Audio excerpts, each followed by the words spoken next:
Afrique noire, une organisation terroriste djihadiste monte en puissance. C'est Boko Haram qui détient aujourd'hui des pans entiers de territoire dans le nord-est du Nigeria.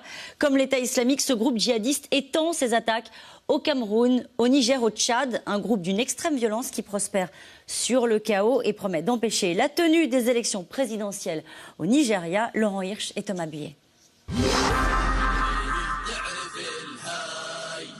Cette vidéo est l'une des plus récentes de Boko Haram. Et elle marque peut-être un tournant. Outre les habituelles images de combattants sur fond de chants religieux, on y voit Abou Bakr al-Baghdadi, le chef de Daesh. Peut-être le signe d'un rapprochement entre Boko Haram et l'État islamique. Fondé en 2002, Boko Haram étend aujourd'hui son emprise sur 3 régions du nord-est du Nigeria, où l'état d'urgence est décrété. Forte de 5000 combattants minimum, cette organisation islamiste prône sa haine de l'Occident et sème la terreur. Équipés pour certains de véhicules blindés, ces combattants sont responsables de la mort de 13 000 personnes au Nigeria ces dernières années. Taxes, rançons, trafics en tout genre, l'organisation vit d'activités mafieuses et notamment de prise d'otages et de prostitution. On sait très bien qu'il y a des réseaux de Nigérians et Nigérianes qui viennent notamment en Occident, en Europe. C'est tout à fait possible qu'il y ait eu des trafics qui soient passés au-delà des frontières et qui actuellement, c'est pas simplement pour les troupes, pour les djihadistes, les femmes qui ont été prises, il est possible qu'elles soient prises dans des réseaux de traite internationale. Depuis quelques jours, Boko Haram n'hésite plus à attaquer au-delà des frontières nigérianes, comme ici au Tchad il y a une semaine. La zone d'influence de l'organisation islamiste est en pleine expansion. Alors, face à l'impuissance du Nigeria, les pays voisins ont décidé de réagir. Réunis au Cameroun, ils ont annoncé la mise en place d'une force régionale africaine. Les chefs d'État de l'Union africaine ont décidé de déployer, et ça c'est nouveau, une force africaine de 7500 hommes. Dans le détail, 3000 soldats venus du Niger, 3500 du Tchad et 1000 du Cameroun ont pour mission de contenir la rébellion islamiste. Au Niger, l'heure est à la mobilisation et à l'unité patriotique. Le Niger sera le tombeau de Boko Haram. Pas de quoi impressionner, tout du moins en apparence, les djihadistes nigérians. Vous envoyez 7000 soldats? Pourquoi ne pas en envoyer 70 millions? 7000, ce n'est pas beaucoup. Par Allah, c'est même peu. Nous allons tous les capturer, les uns après les autres. Dans ce contexte, les élections présidentielles et législatives nigérianes, déjà reportées une fois et fixées au 28 mars, semblent plus qu'incertaines. Boko Haram veut tout faire pour les empêcher. Cette élection que vous voulez mener ne se déroulera pas en paix, même si nous devons le payer de nos vies. Une déstabilisation profonde et durable qui risque même un jour de s'étendre. Dans la Centrafrique voisine, les rebelles musulmans de la Séléka pourraient bien finir par se trouver des causes communes avec les combattants de Boko Haram. C'est ça. Alors cette question, 50 000 ou 60 000 djihadistes font trembler le monde, n'est-ce pas inquiétant, Antoine Glaser? On revient toujours à cette question. C'est inquiétant, mais encore une fois, c'est... En ce qui concerne le Nigeria, en ce qui concerne l'Afrique, c'est un mouvement de fond extrêmement important. Ce qui est dramatique, c'est que sur le continent africain, il n'y a plus du tout ni d'Européens ni d'Occidentaux qui peuvent aller dans toute cette zone saharo-sahélienne. Ça veut dire plus de touristes, plus rien.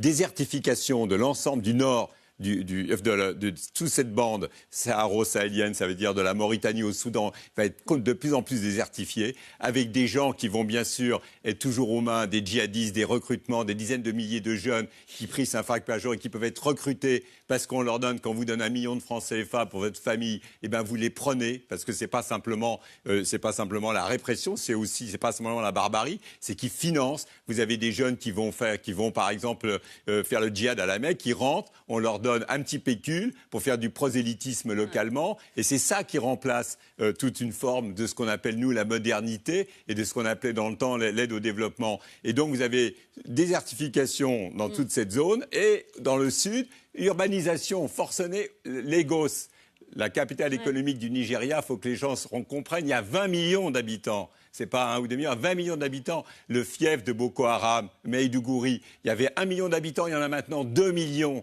Je veux dire, il y a énormément de population, il y a énormément de gens qui ont faim, parce que sur les 180 millions, il y en a déjà la moitié qui sont jeunes, moins de 18 ans, et la grande majorité qui ont moins d'$1 par jour pour vivre. Et donc Boko Haram, en même temps, il finance, il enlève les lycéennes qui donnent à ses combattants, parce que comme ça, les jeunes n'ont pas besoin de payer une dot. Ils ont les lycéennes, et ils sont en train de s'étendre dans les pays voisins. Les pays voisins, pendant longtemps, le nord du Cameroun a été un sanctuaire pour Boko Haram. Le Niger, c'est un pays un des plus pauvres du continent. Dans les villages, il ne faut pas se leurrer. Boko Haram, ils sont déjà là. Ils sont déjà là. On dit Boko Haram, Boko Haram. Vous aviez même des combattants de Boko Haram. C'était des anciens de la Légion islamique de Kadhafi. Après l'opération l'armada franco-britannique. On les laisse rentrer au Niger, on les laisse rentrer au Cameroun, on les laisse rentrer au Tchad. On voit des frontières. Il n'y en a pas. Il n'y en a pas. Les types, ce sont des clans, ils sont kanouris, ils parlent tout ça ou ça, ils sont ensemble, ils ont besoin de survivre, etc. Si c'est pas l'État qui s'occupe d'eux, c'est Boko Haram qui va s'occuper d'eux. Juste un chiffre, tout ça a commencé en 2009. Ça a commencé en 2002 et c'est en 2009. 1,5 million de déplacés, 13 000 morts. Voilà. Mais je veux dire, en 2009, il y avait leur chef, Mohamed Youssouf. Alors d'ailleurs, on l'a vu, leur chef là. Qu'est-ce qu'on peut dire de Aboubacar, c'est un autre. C'est un autre. Et alors celui-là, le chef de Boko Haram, qu'est-ce qu'on peut en dire? Il est évidemment très belliqueux. Le mot est assez mal choisi, mais qu'est-ce qu'on peut en dire? Quel est son profil et est-ce que c'est vraiment lui qui a la main sur l'organisation de Boko Haram? Mais lui ou un autre. Je veux dire, l'idéologie est là. Ce qui est intéressant, c'est quand on voit les dates de création de Boko Haram et son évolution, on en parle beaucoup aujourd'hui. Pourquoi? Parce que c'est la frontière du Cameroun et c'est le Tchad. Et que le Tchad a réagi, le Cameroun a réagi. Et c'est à cause de ça qu'on en parle. Parce qu'au Nigeria, on est en phase préélectorale. Il y avait un vide absolu sur le traitement de cette affaire-là. L'armée nigériane, qui est une armée considérable, qui a des moyens considérables, n'a jamais voulu traiter ce problème. Et c'était un problème interne au Nigeria, entre le sud et le nord. Et donc, est-ce qu'ils vont le traiter aujourd'hui? Tout le monde vous dit, le problème sera réglé après les élections. Je ne le vois pas.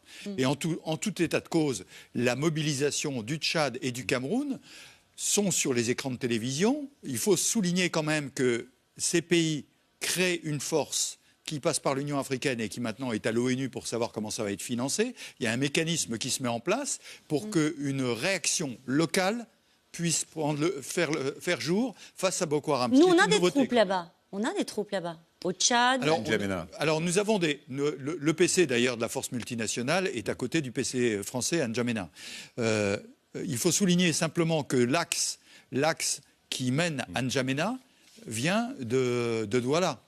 Et donc, il longe la frontière du Nigeria. Et c'est pour ça que le Tchad est inquiet.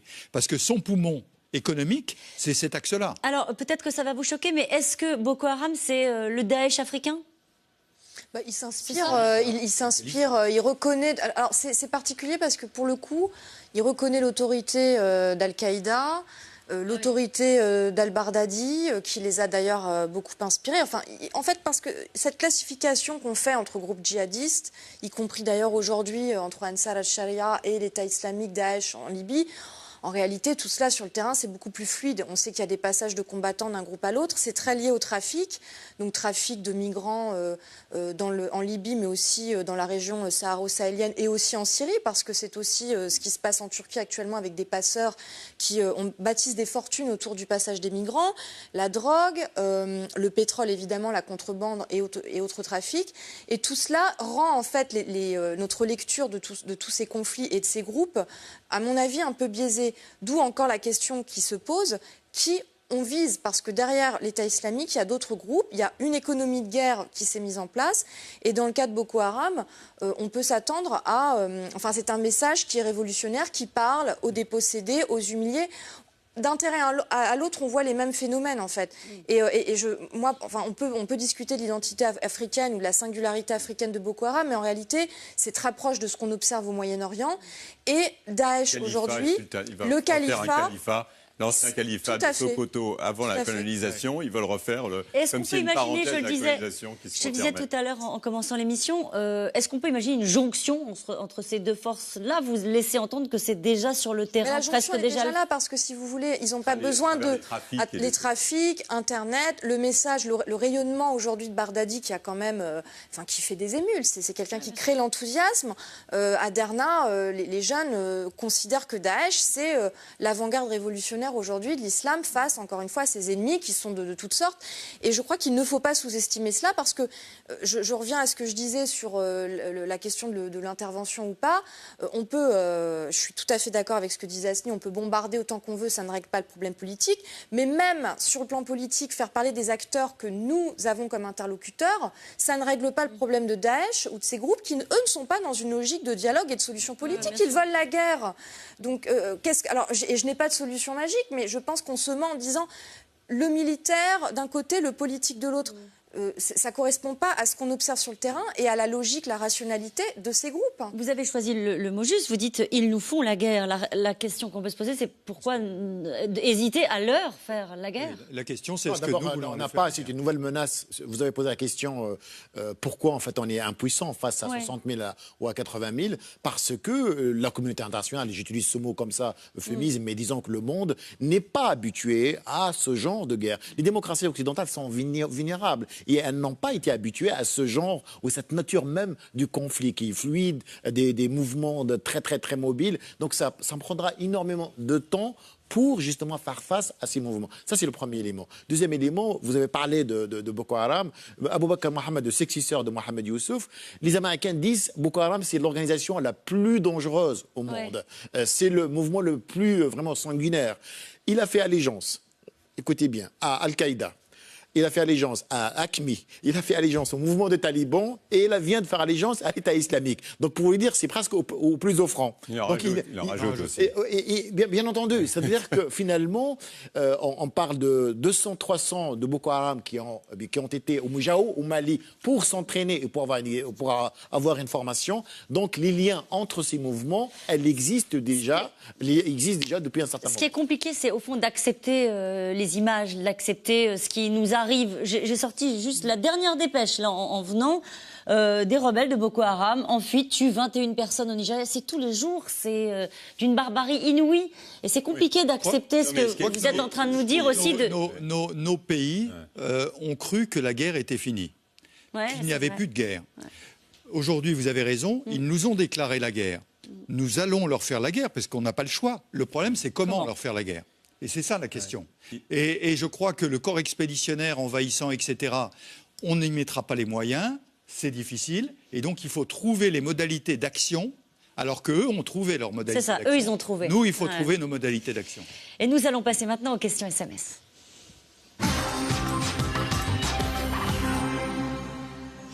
Daesh préparerait des attentats en Turquie. Cela va-t-il enfin inciter Erdogan à les combattre?